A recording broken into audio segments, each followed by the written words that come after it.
Your next Walmart run might change because 6 people in black robes said one word, no, and that no just shoved a giant, invisible price lever, one most Americans didn't even know existed. Here's the wild part. Tariffs aren't some fancy headline thing. They're more like a silent subscription fee on everyday life: electronics, shoes, appliances, car repairs, even the random stuff you toss into your cart real quick. When that lever moves, prices don't always drop. Sometimes they slingshot, sometimes they hide, and sometimes businesses pocket the difference like it's a tip they didn't earn. Welcome back to the channel.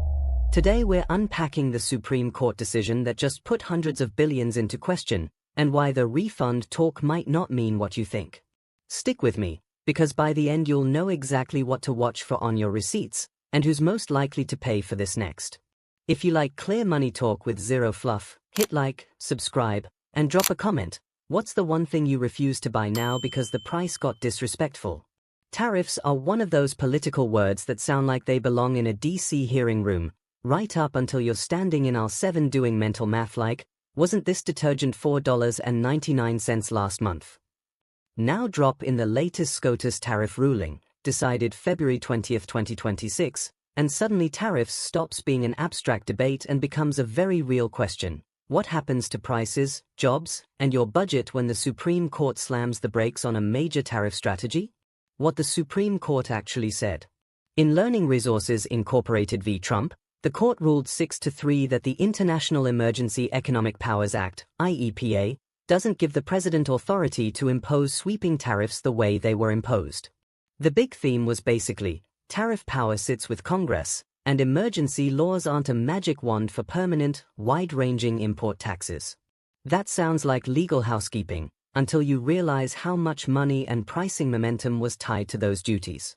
Estimates suggest over $175 billion in tariff collections could be subject to refund claims, and Penn Wharton estimated collections were running around $500 million per day under the struck-down tariffs.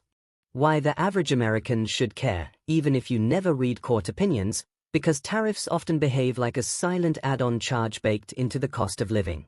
Not always in a clean, obvious way, more like a mysterious service fee that shows up everywhere but never introduces itself. When an importer pays a tariff at the border, that cost tends to flow downhill. Importer, wholesaler, distributor. Distributor, retailer.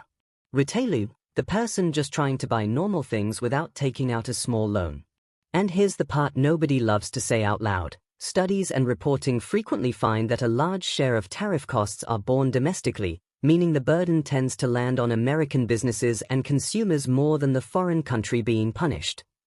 Reuters noted estimates that about 90% of costs are borne by Americans in this context.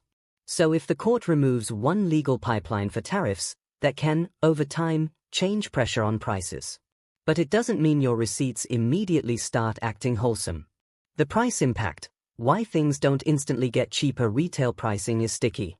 Stores don't wake up and say, good news, the Supreme Court ruled, let's reprint 40,000 shelf labels. There are layers. Old inventory already imported under old tariff costs is still on shelves. Contracts are set months out, suppliers don't renegotiate instantly. Businesses rarely rush to cut prices the way they rush to raise them. Funny how that works. So if you're expecting an overnight price drop party, you'll be disappointed.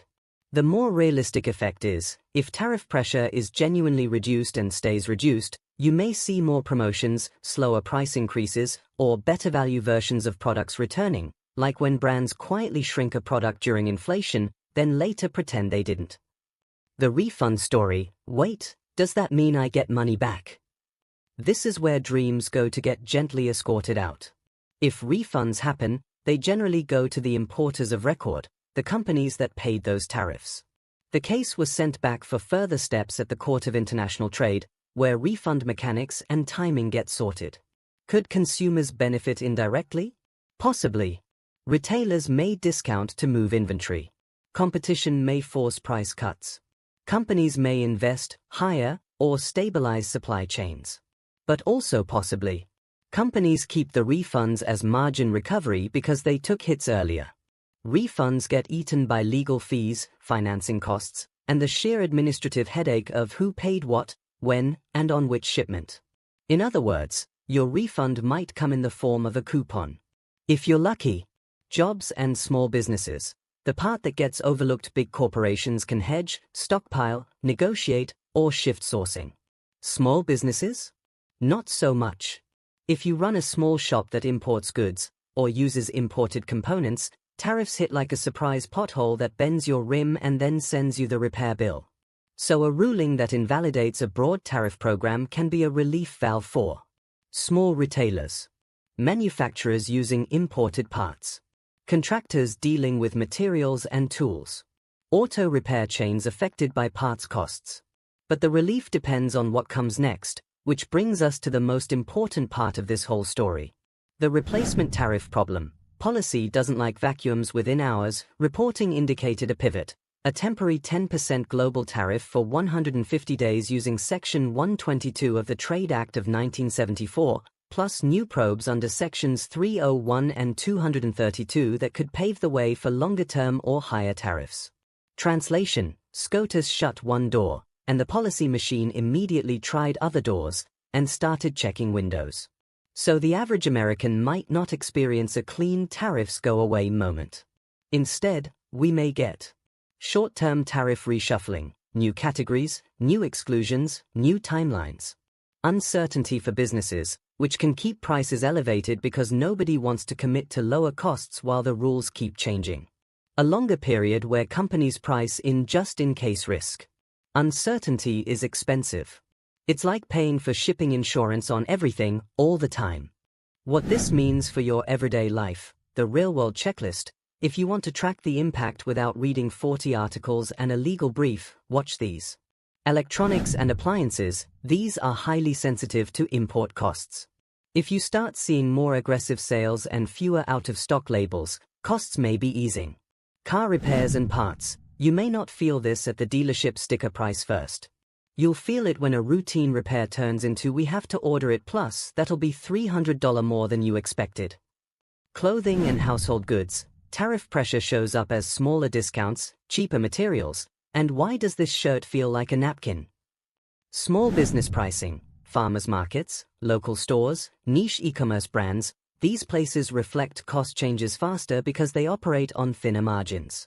The vibe: when businesses don't know what next month's import costs look like, they slow hiring, delay expansion, and act cautious. That caution trickles into the broader economy. The bottom line: this SCOTUS ruling is a big deal because it limits one major method of imposing broad tariffs and throws massive sums into legal and financial uncertainty, potentially $175 billion plus worth. But for the average American, the story isn't tariffs are dead. The story is, tariffs are getting rerouted, and while the legal system argues about authority and refunds, you're still standing at checkout hoping your total doesn't look like a prank. So the smart move isn't panic. It's awareness. Prices won't shift overnight. Refunds won't land in your pocket directly. Policy pivots can keep pressure on costs. The winners are usually the people who can adapt fastest. And if you're wondering who adapts slowest, yeah. It's the same people who find out inflation is cooling by looking at a receipt and laughing. Thanks for watching all the way through. Here's the quick recap. The Supreme Court just limited how broad tariffs can be imposed under emergency powers, which throws a massive amount of tariff money into uncertainty and forces policymakers to reroute through other legal tools.